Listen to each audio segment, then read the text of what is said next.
Your mother left you nothing, the lawyer said. I nodded, used to being the forgotten daughter. Then her phone buzzed with a banking alert. $8.70 million available.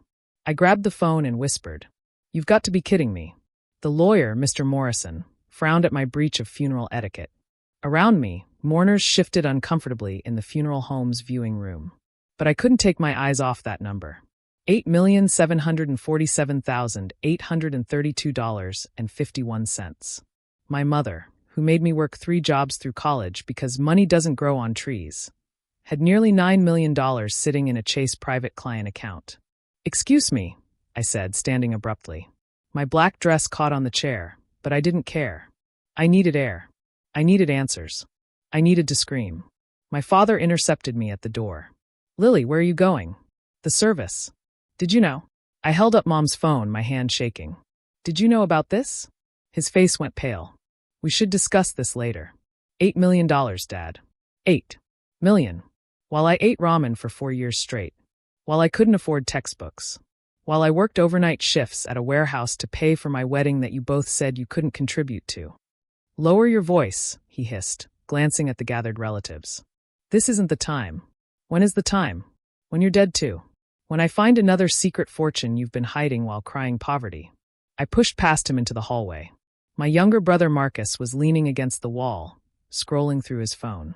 Golden child Marcus, who somehow always had new cars and fancy vacations despite being a struggling artist. "Did you know?" I asked him. He didn't even look up. "Know what?" "That Mom and Dad are millionaires." That got his attention. His eyes flicked to mine, then away. That telltale Morris family tell. We all looked left when we lied. "You did. You knew." "Lily, how much did they give you?" Silence. "How much?" "It's not like that." "It's exactly like that." My voice was deadly calm now. The initial shock was crystallizing into something harder, sharper. "You got money. I got lies." The funeral director appeared, wringing his hands. "Perhaps we could move this conversation." "We're done here," I said. "I'm leaving." "You can't leave your mother's funeral," Dad protested. "Watch me." I drove home in a haze, my mind replaying every single moment of financial struggle while my parents watched. Every time I'd asked for help. Every time they'd said no. "We're barely making ends meet, sweetie. Money's tight this month. You need to learn the value of hard work." "We'd help if we could, but..." Lies. All lies. At my apartment, the same 1-bedroom I'd lived in for 6 years because I couldn't afford anything bigger, I opened my laptop and started searching. Property records. Business licenses. Financial disclosures. What I found made me sick. 4 rental properties in Florida. A vacation home in Colorado. 3 storage units, God knows what was in those. Multiple investment accounts. A boat, registered in Maryland. And through it all, they'd maintained the fiction. Worn the same clothes for years. Driven a beat-up Honda. Complained about grocery prices. Mom had even asked me to pay for her medications once, claiming Medicare didn't cover them. I'd given her my last $300. Skipped meals for 2 weeks to do it. My phone rang. "Dad, we need to talk," he said. "Come by the house tonight." "The house you told me was mortgaged to the hilt?" "That house." "Lily." I hung up. But I went. Of course I went. I needed answers more than I needed my pride. The house looked different now that I knew. The worn furniture was actually vintage, probably worth thousands. The cheap art on the walls had signatures I now recognized. Even the garden, Mom's pride and joy that she maintained herself because landscapers are for rich people, screamed professional design. Dad was waiting in his study. The study I'd rarely been allowed to enter. "Your mother wanted to tell you," he started. "When? On her deathbed?" "Oh wait, she didn't even do that." "It's complicated." "It's really not. You have money. You hid it from me. You let me struggle." "Why?" He poured himself a scotch. The bottle was Macallan 25. I'd looked it up on my phone in the driveway. $2, $500 a bottle. "Your mother grew up with nothing," he said finally.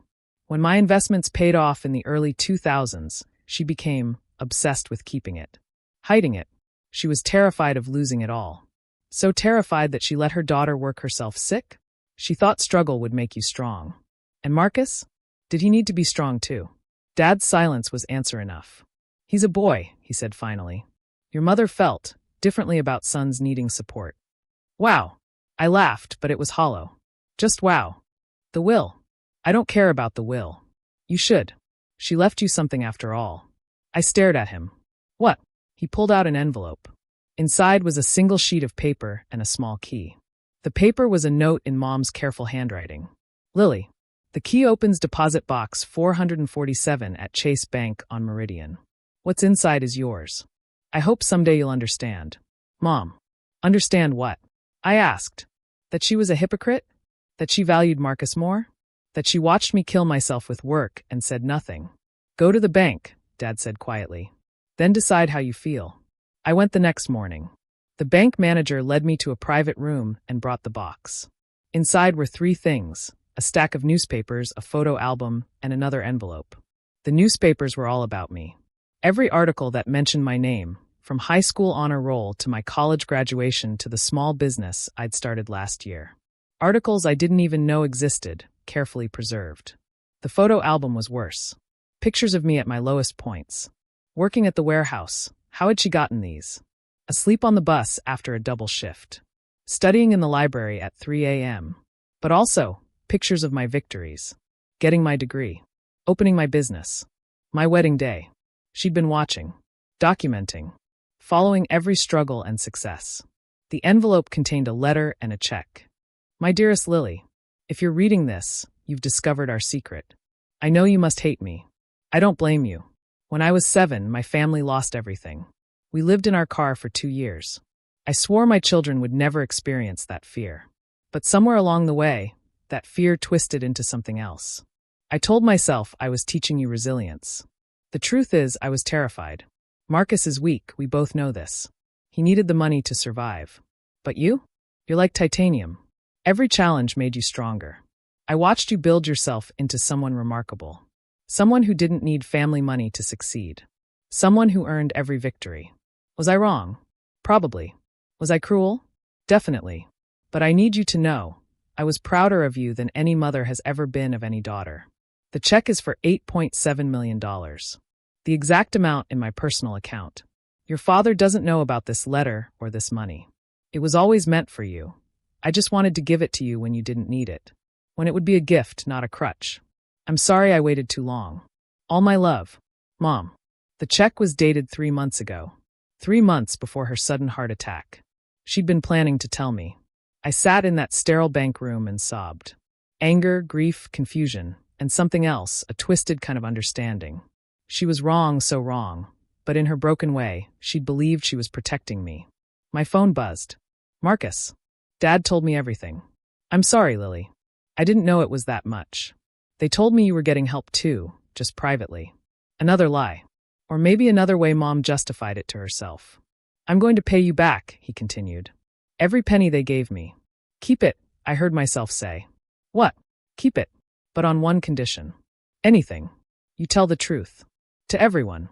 No more pretending we grew up poor. No more suffering artist narrative. You tell people you're a trust fund kid who's playing at poverty. Silence. That'll ruin my image. Then give the money back. Fine. I hung up and looked at the check again. $8.7 million. Enough to change everything. Enough to quit my job, expand my business, buy a house, travel the world. Enough to finally rest. But I'd built my life without their money. My business was small but growing. My apartment was tiny but mine. My life was hard but honest. I deposited the check. Then I did something Mom would have hated and loved in equal measure. I kept living exactly as I had before. The money sat in an investment account, growing quietly. I stayed in my apartment, kept working my business, kept building my life on my own terms. But I did make one change. I started a foundation for first-generation college students. Full rides for kids whose parents couldn't or wouldn't help. Kids who were told money didn't grow on trees by people with secret forests. At the foundation launch, someone asked why I'd started it. My mother taught me the value of hard work, I said. It wasn't a lie. I want to pass that gift on, but maybe with a little less suffering. Dad came to the launch. We'd barely spoken since the funeral, but he stood in the back watching. She would have been proud, he said afterward. She would have been horrified, I corrected. Giving away money? Publicly? She'd have lost her mind. Maybe, he admitted. But she'd have been proud anyway. I thought about Mom's letter, hidden in my desk drawer. about her twisted love and broken logic, about the millions she'd hoarded while watching me struggle. I don't forgive her, I said. Not yet. Maybe not ever. But I understand her. A little. And maybe that's enough. Dad nodded. We stood there in awkward silence, two people bound by blood and secrets and complicated grief. I have something else, he said finally.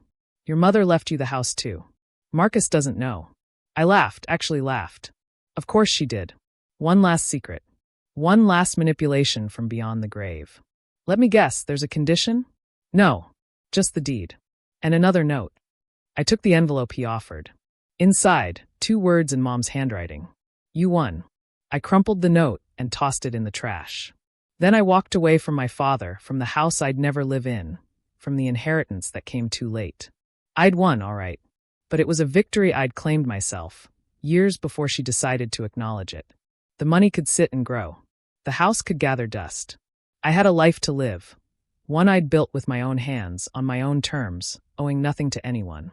And that was worth more than all the hidden millions in the world.